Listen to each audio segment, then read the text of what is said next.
जय माता दी दोस्तों, कैसे हैं आप सभी। आशा करता हूं दोस्तों आप सभी अच्छे होंगे, स्वस्थ होंगे। एक प्रश्न पूछा है मुझसे कमेंट में। प्रश्न ये है कि हम गोरखनाथ जी का मंत्र, भगवान शिव का मंत्र, नवारण मंत्र, माता काली का मंत्र, भैरव मंत्र और शिव मंत्र और इष्ट देवता का मंत्र, ये सभी मंत्र एक साथ जप कर सकते हैं। देखिए दोस्तों, सबसे पहले तो मैं आपको ये बता दूं कि इतने मंत्र जप करने का आपका मतलब क्या ज़रूरत है इतने मंत्र एक साथ जपने की। पहली चीज़ तो मैं यहाँ पे ये क्लियर कर दूं कि आप किसी भी एक या दो देवताओं को पूजो, आपके लिए बहुत ज़्यादा श्रेष्ठ रहेगा। आप माता काली को पूजोगे तो माता काली आपको सब कुछ दे सकती हैं, इसमें कोई भी संशय नहीं है। नवारण मंत्र माँ दुर्गा का मंत्र है, आप उस मंत्र को जप सकते हो तो उससे भी आपको सब कुछ प्राप्त हो सकता है। भगवान शिव का मंत्र ओम नमः शिवाय अपने आप में ब्रह्मांड है, वो मंत्र आपको सब कुछ दे सकता है। ठीक है। अब भैरव जी का मंत्र भी आपको सब कुछ दे सकता है। धर्म अर्थ काम मोक्ष जो चाहिए, रिद्धि चाहिए, सिद्धि चाहिए, शक्ति चाहिए, पद चाहिए, यश कीर्ति मान सम्मान आपको चाहिए और तंत्र बाधा से छुटकारा चाहिए। या फिर आप मान लो अगर हनुमान जी का मंत्र भी ले लेते हो तो हनुमान जी भी एक ऐसे देवता हैं जो आपको सब कुछ दे सकते हैं। अष्ट सिद्धि नव निधि के दाता, असवर दीन जाने की माता। 8 सिद्धियां और 9 निधियां हनुमान जी आपको दे सकते हैं। पराक्रम दे सकते हैं, वीरता, शौर्य, मान सम्मान, पद प्रतिष्ठा। तो यहाँ पर आपने जितने भी देवी देवताओं का नाम लिया है वो सभी देवी देवता अपने आप में संपूर्ण है, अपने आप में ब्रह्मांड है, अपने आप में सबसे बड़े देवता हैं और ये सभी के सभी आपको सब कुछ दे सकते हैं। तो सबके मंत्र जपने की क्या आवश्यकता है। मैं तो कहूँगा कि सिर्फ और सिर्फ आप अपने इष्ट देवता का मंत्र जपिए। अब इनमें से जो भी चाहे आपके इष्ट देवता हो, चाहे वो गोरखनाथ जी हो, चाहे वो माता काली हो, चाहे वो भैरव जी हो, जो भी आपके इष्ट हैं, आप सिर्फ और सिर्फ उनके मंत्र का जप करेंगे ना तो देखना आपको सारे मंत्र जपने की आवश्यकता ही नहीं पड़ेगी। एक मंत्र ही आपके जीवन को ऐसा साकार बना देगा, ऐसा ब्रह्मास्त्र बना देगा, ऐसा आपके जीवन में ऐसी सफलता ला देगा कि आप खुद ब खुद हैरान रह जाओगे।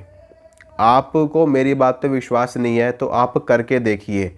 जब आप करेंगे ना आपको एक अलग ही ऊर्जा आभास होगी, आपको एक अलग ही शांति मिलेगी, एक सुकून मिलेगा। आपका जो भटका हुआ मन है ना वो भी एक जगह पर स्थिर हो जाएगा।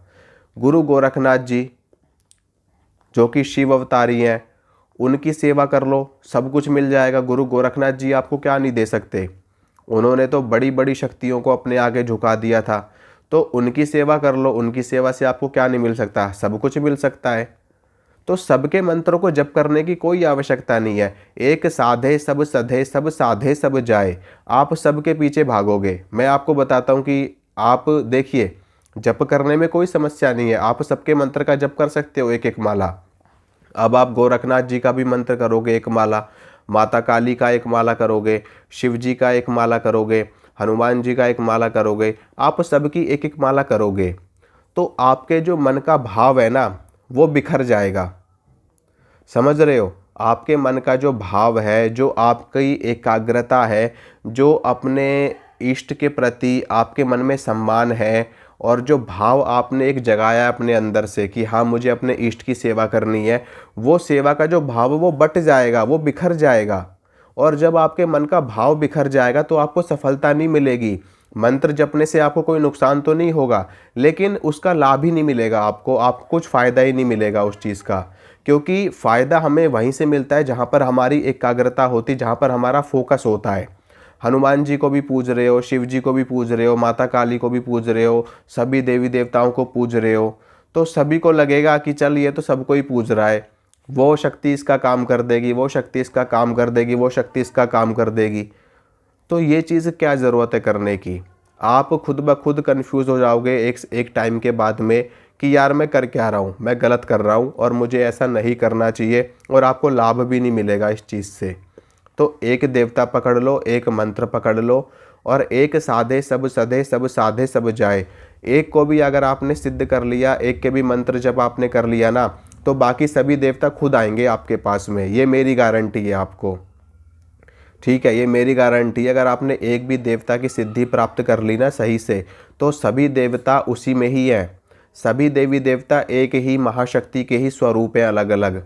वो परम शक्ति, वो महाशक्ति, वो माँ आदि शक्ति, वो ही सब में है। वो ही अलग अलग स्वरूपों में अवतरित होती रहती है, वो माँ जगदम्बा। तो एक भी देवता को अगर आपने सही से सिद्ध कर लिया ना, तो सभी देवी देवताओं की सिद्धि आपको मिल जाएगी। और दुनिया में ऐसा कोई कार्य नहीं है जो आप ना कर सको।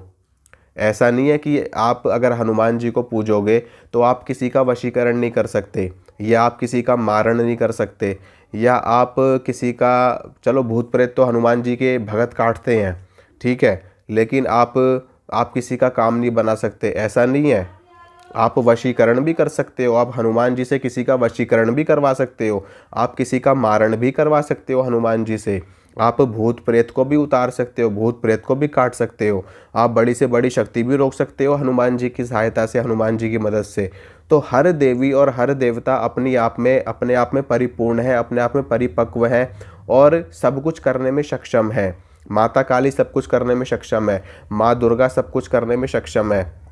अब मान लीजिए कि किसी व्यक्ति के ऊपर प्रेत बाधा है और आप माँ दुर्गा को पूज रहे हो, तो क्या माँ दुर्गा उस व्यक्ति का प्रेत नहीं काट सकती? माँ दुर्गा ने इतने सारे शस्त्र धारण कर रखे हैं, किस लिए धारण कर रखे? देखने के लिए थोड़ी ना किए हैं। और माँ दुर्गा ने ही महिषासुर का संहार किया था, समझ रहे हो? तो ये सब हमको घुमा देती हैं ये सब चीज़ें। तो आपको घूमना नहीं है, आपको सिर्फ और सिर्फ जो आपके गुरु ने आपको मंत्र प्रदान किया है उस मंत्र का जप करिए एकाग्रता के साथ में। अगर नहीं, उस मंत्र को नहीं आपको करना है तो आप अपने इष्ट का करिए, किसी भी पंडित से, किसी भी ब्राह्मण से, किसी भी आचार्य से, किसी भी सिद्ध से, किसी भी भगत से आप अपने इष्ट का मंत्र प्राप्त करिए। उनसे कहिए कि आप हमें हमारे इष्ट देवता ये हैं, आप हमको इनका मंत्र प्रदान करिए और आप उस मंत्र का जप करिए। अगर आपको मंत्र मालूम है तो आप खुद ब खुद भी कर सकते हैं। किसी को भी गुरु मान करके भगवान शिव को अपना गुरु मान लीजिए। अगर आप किसी व्यक्ति विशेष को गुरु नहीं बनाना चाहते तो आप भगवान शिव को अपना गुरु बना लीजिए, या फिर आप भगवान श्री कृष्ण को अपना गुरु बना लीजिए, या जो आपके इष्ट देवता हैं उन्हीं को ही बना लो अपना गुरु, उनको गुरु के रूप में पूज लो। तो उससे क्या होगा कि आपके इष्ट भी पूज जाएंगे, आपके गुरु भी आपको पूज जाएंगे। तो एक ही देवता से आपके दोनों काम हो जाएंगे, ठीक है। तो आप उनको पूजोगे, गुरु के रूप में पूजोगे तो इष्ट के रूप में भी वो पूज रहे हैं, गुरु के रूप में भी वो पूज रहे हैं। तो ये काम करिए, इससे आपको लाभ मिलेगा। बाकी मैं आपको बता देता हूँ कि आप मंत्र जप सकते हो, कोई नुकसान नहीं है, कोई दिक्कत नहीं है। आप सबका मंत्र कर सकते हो, एक एक माला एक साथ में, ठीक है। तो इसी तरह की जानकारी मैं आपको देता रहूँगा और आशा करता हूँ कि आपको जो मैंने चीज़ समझाई है वो आपको समझ में आई होगी। अगर आप चैनल पे नए हो तो वीडियो को लाइक कर देना, वीडियो को शेयर कर देना, और जो भी आपका प्रश्न है कमेंट कर देना, मैं उसके ऊपर वीडियो बना दूंगा।